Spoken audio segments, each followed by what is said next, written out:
வணக்கம், welcome back to ஜாஸ் Tamil YouTuber. இன்னைக்கு இந்த பதிவில் நம்ம பார்க்க போகிறது மார்கழி மாதத்தில் வரக்கூடிய முக்கியமான ஒரு நாள். அது என்ன அப்படின்னு பார்த்தீங்கன்னா, மார்கழி மாதத்தில் வரக்கூடிய கிருத்திகை தாங்க.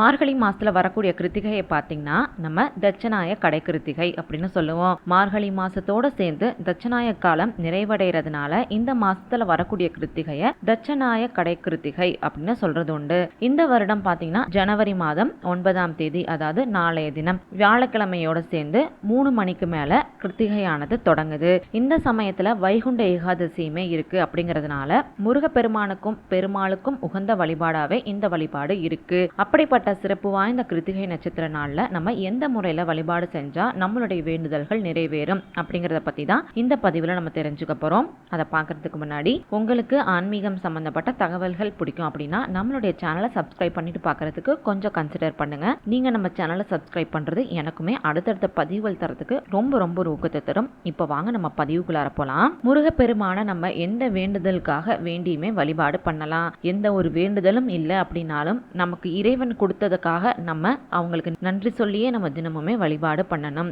அவங்கள முழு நம்பிக்கையோட வழிபாடு செஞ்சோம் அப்படின்னா நம்மளுடைய வாழ்க்கையில பார்த்தீங்கன்னா நல்ல மாற்றத்தை நம்மளால ஏற்படுத்திக்க முடியும். நம்ம எப்பொழுதுமே இறைவனை வழிபாடு பண்றப்ப நமக்கு இது வேணும் அது வேணும் அப்படின்னு கேட்கறதுக்கு முன்னாடி நமக்கு என்னென்னலாம் அவங்க கொடுத்துருக்காங்க அதுக்கு நம்ம முதல்ல நன்றி சொல்லிட்டு அதுக்கப்புறம் தான் நம்மளுடைய வேண்டுதல்களை நம்ம எப்போதுமே சொல்ல ஆரம்பிக்கணும். நமக்கு இருக்கக்கூடிய தடைகள் நீங்கிறதுக்கும் சிறந்த செல்வத்தையும் ஞானத்தையும் நம்ம பெறத்துக்கும் அவ்வளவு சிறப்பு வாய்ந்த முருகப்பெருமானுக்குரிய உகந்த நாள் தான் இந்த மார்கழி மாதத்தை வரக்கூடிய கிருத்திகை. இப்ப நம்ம முருகப்பெருமான வழிபாடு செய்யக்கூடிய முறை பத்தி பார்க்கலாம். இந்த வழிபாடை நீங்க தொடர்ச்சியா 6 நாட்கள் செய்யணும். நீண்ட நாட்களா நிறைவேறாம இருக்கக்கூடிய வேண்டுதல் நிறைவேறணும் அப்படின்னா முருகப்பெருமான மனசார நினைச்சுக்கிட்டு இந்த வழிபாடை நீங்க தொடங்கிக்கலாம். நாளையிலேருந்து நீங்க தினமுமே பாத்தீங்கன்னா சாயங்காலம் 6 மணிக்கு இந்த வழிபாடு செஞ்சிடணும். இதுக்கு உங்க வீட்டு பூஜை அறையில ஒரு மனைப்பலகையை நீங்க போட்டுக்கோங்க.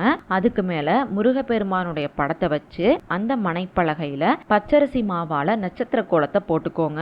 அதுக்கப்புறம் முருகப்பெருமானுக்கு முன்னாடி ஒரு அகல் விளக்குல நெய் ஊத்தி பஞ்சுத்திரி போட்டு தீபம் ஏத்திக்கணும். அதே மாதிரி ஒரு சின்ன தாம்பாள தட்டை எடுத்துக்கோங்க. அதுல ஒரு கைப்பிடி அளவு தூரம் பருப்பு, 1 ரூபாய் நாணயம், ஒரு சின்ன விரலி மஞ்சள், ஒரு ஏலக்காய், இது எல்லாத்தையும் அதுல வச்சிருங்க. இதோடயே முருகப்பெருமானுக்கு ஏதாவது ஒரு பொருளை நெய்வேத்தியமா வச்சுக்கோங்க.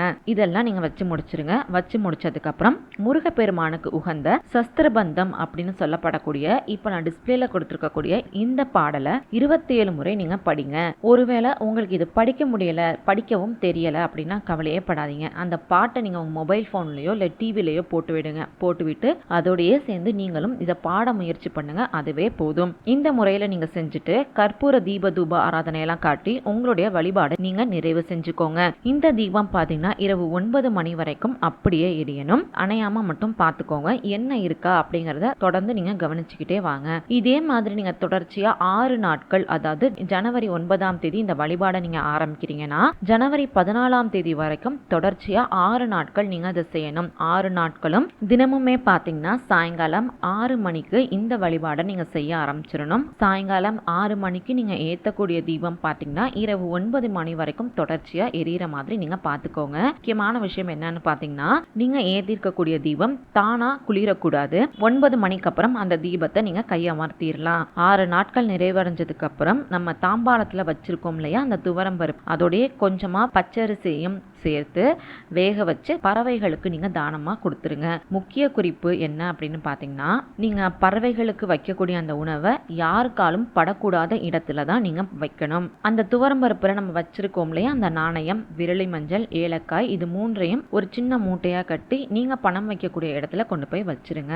இந்த வழிபாடு பாத்தீங்கன்னா ரொம்ப ரொம்ப சின்ன வழிபாடு தான். நம்ம என்ன பண்ண போறோம், இந்த பொருட்கள் எல்லாத்தையும் வச்சு சஸ்திரபந்தம் படிச்சு தினமும் சாயங்காலம் 6 மணிலிருந்து 9 மணி வரைக்கும் விளக்கேற்றி வழிபாடு செய்ய போறோம். அவ்வளவுதான். ரொம்ப ரொம்ப ஒரு எளிமையான வழிபாடு தான். நம்மளுடைய வேண்டுதல் நிறைவேறணும் அப்படின்னா நம்ம இதையுமே முயற்சி பண்ணி பார்க்கலாம். இது ரொம்ப ரொம்ப அதிசக்தி வாய்ந்த வழிபாடும் கூட.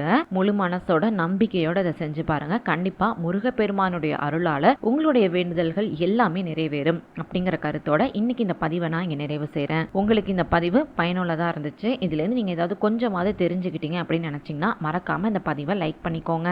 நீங்க அந்த பதிவை லைக் பண்றது மூலியமா எனக்குமே அடுத்தடுத்த பதிவுகள் தரத்துக்கு ரொம்ப ரொம்ப ஊக்கத்தை தரும். நன்றி, வணக்கம்.